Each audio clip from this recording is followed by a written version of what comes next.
అంత్యప్రాస ఎలా ఉండాలంటే కైవారం తాతయ్య గారు చెబుతారు, కొండ ప్రతిలేని కైవరము కొండ, దిక్కు దిక్కుల ప్రజలు రండ, వేట్కతో మీరు ఎక్కండ, కన్యకల పూజ సేయండ, బకుడున్న గుండు చూడండ, భీమేశ్వరుని మీద నిండ, భక్తి భావము వేడుకొండ, పశ్చిమ ద్వారమున పొండ, అమరనారాయణుని నమ్ముకొండ.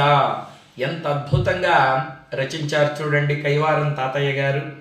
ఈ కాలంలో ఇటువంటి అంత్యప్రాస ఉందా అండి?